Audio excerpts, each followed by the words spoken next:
Kata Nabi, ya Allah, barik, berkahilah atau berikanlah keberkahan li ummati, kepada umatku, fi bukuriha, di waktu pagi harinya. Itu yang berdoa siapa? Yang berdoa siapa? Rasulullah. Kalau yang berdoa Rasulullah dikabulkan atau tidak? Pasti dikabulkan atau tidak? Coba bayangkan. Artinya, jika ada di antara kita yang melepaskan kesempatan di waktu pagi hari dengan menghadirkan ketaatan kepada Allah Subhanahu wa taala, maka dia kehilangan doa dari baginda Rasulullah sallallahu alaihi wasallam di waktu pagi. Kenapa? Karena waktu pagi, wabil khusus waktu subuh ini adalah waktu yang istimewa dalam kehidupan kita. Satu, barang siapa yang sholat subuh berjamaah di masjid, maka saat itu, di hari itu, dia sedang berada dalam fi zimmatillah, sedang berada dalam penjagaan Allah Subhanahu wa ta'ala. Jadi kalau hadirin, ayah, bunda, bapak, ibu, teman-teman sekalian ingin dijaga dalam kehidupannya, maka jangan pernah tinggalkan sholat subuh berjamaah di masjid, ya. Karena orang yang sholat subuh khususnya berjamaah di masjid, maka dia sedang mendapatkan penjagaan dari Allah Subhanahu wa ta'ala, ya. Kalau sekarang hidup kita gelisah, resah, galau, gak menentu, gak tenang, banyak pikiran, banyak persoalan, daripada kita pusing menyikapinya, salah satu jalan keluarnya adalah hadir sholat subuh berjamaah di masjid. Itu yang pertama. Yang kedua, sholat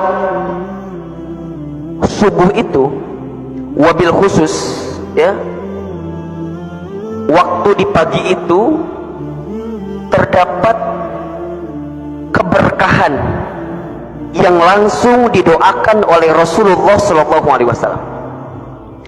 Jadi Rasul itu Sallallahu Alaihi Wasallam mendoakan khusus untuk umatnya yang mengisi kebaikan di pagi hari. Doanya diabadikan di dalam keterangan, kan? Allahumma barik li ummati fi bukuriha. Allahumma barik li ummati fi bukuriha. Kata Nabi, ya Allah, barik, berkahilah atau berikanlah keberkahan li ummati, kepada umatku, fi bukuriha, di waktu pagi harinya. Itu yang berdoa siapa? Yang berdoa siapa? Rasulullah. Kalau yang berdoa Rasulullah dikabulkan atau tidak? Pasti dikabulkan atau tidak? Coba bayangkan. Artinya, jika ada di antara kita yang melepaskan kesempatan di waktu pagi hari dengan menghadirkan ketaatan kepada Allah Subhanahu wa ta'ala, maka dia kehilangan doa dari baginda Rasulullah sallallahu alaihi wasallam. Hadirin, pengen nggak didoain sama Rasulullah? Pengen aja, pengen banget. Cius, mie apa? Mie ayam.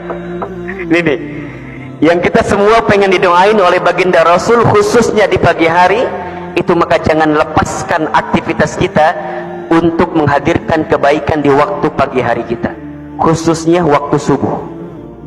Makanya orang yang sering mengisi pagi harinya dengan kebaikan, ketaatan, maka hidupnya berkah.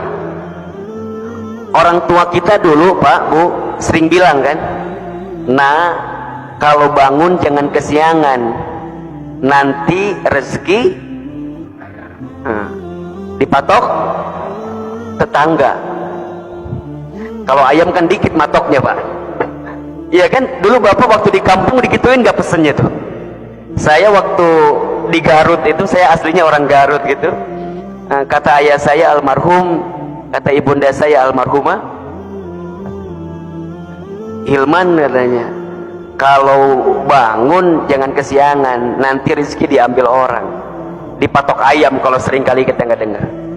Makanya kalau sekarang di antara kita pengen memperbaiki rezeki kita, maka pastikan kita menghadirkan kebaikan di waktu pagi hari kita. Karena rezeki itu, ya, rezeki itu salah satunya dibagikan antara waktu fajar dengan waktu syuruk katanya. Jadi harinya seorang hamba dipastikan dibagikan rezekinya itu ketika waktu fajar dan waktu syuruk. Nah sekarang bagaimana mungkin kita pengen kebagian rezeki, tapi di jam-jam itu kita masih ngapain? Kita masih tidur. Begitu banyak orang yang melepaskan kesempatan terbaik di waktu-waktu itu. Nah yang ketiga, sholat subuh itu atau waktu di subuh hari itu adalah sholat yang bisa membedakan antara kita dengan orang munafik, antara kita orang beriman dengan orang munafik. Jadi kalau ada orang yang tidak menghadirkan sholat subuh berjamaah di masjid, maka boleh disampaikan bahwa dia adalah orang munafik. Karena kalau dia tahu begitu besarnya keutamaan sholat subuh berjamaah di masjid, maka dia akan berangkat walaupun dengan cara merangkak. Pernah dengar keterangan ini ya? Allahu Akbar. Kalau seandainya manusia tahu begitu luar biasanya keutamaan sholat subuh berjamaah di masjid, maka dia akan memaksakan dirinya berangkat walaupun dengan cara merangkak. Ada satu kisah kan, seorang sahabat yang buta matanya, tidak bisa melihat, kemudian bertanya kepada baginda Rasul, ya Rasulullah, bolehkah aku tidak berangkat ke masjid? Apa jawaban Nabi? Hal sami'tan nida, apakah engkau mendengarkan azan? Itu pertanyaannya, apakah engkau mendengarkan azan? Kemudian sahabat itu menjawab, na'am ya Rasulullah, iya ya Rasulullah. Kalau telingamu masih mendengarkan suara azan, tidak ada alasan untukmu untuk tidak berangkat ke masjid. Allahu Akbar. Kecuali sakit ya, kecuali barangkali mungkin kondisinya darurat, seperti kemarin-kemarin ya, di tengah corona yang begitu luar biasa. Mungkin di sini juga lockdown kan ya? Lockdown nggak di sini? Ya, ditutup dan segala macam. Alhamdulillah ya, sekarang sudah mulai aktif lagi, bergairah lagi. Mudah-mudahan Ramadan tahun ini lebih baik daripada Ramadan tahun lalu dah ya. Gimana al-ijtihad, buka tarawih apa enggak nih? Insyaallah ya, mudah-mudahan aktif lagi, ramein lagi ya, mudah-mudahan lah, mudah-mudahan. Karena apa namanya, itulah di antara nikmat yang luar biasa ya, yang bisa kita hadirkan. Nah, mudah-mudahan Bapak Ibu yang dirahmati Allah, kita tahu keutamaannya, bahwa orang yang sholat subuh berjamaah di masjid akan dijaga oleh Allah. Orang yang mengisi hari-hari kebaikan di waktu subuh akan diberikan keberkahan. Dia akan semakin ditingkatkan imannya.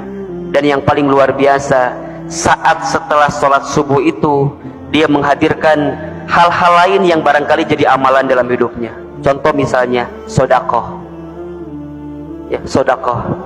Ibu bapak yang dirahmati Allah, kalau kita udah sholat subuh kemudian kita ta'lim seperti ini, ada keterangan yang menyebutkan barang siapa yang sholat subuh berjamaah di masjid, kemudian dia duduk ya, duduk sampai datangnya waktu syuruk.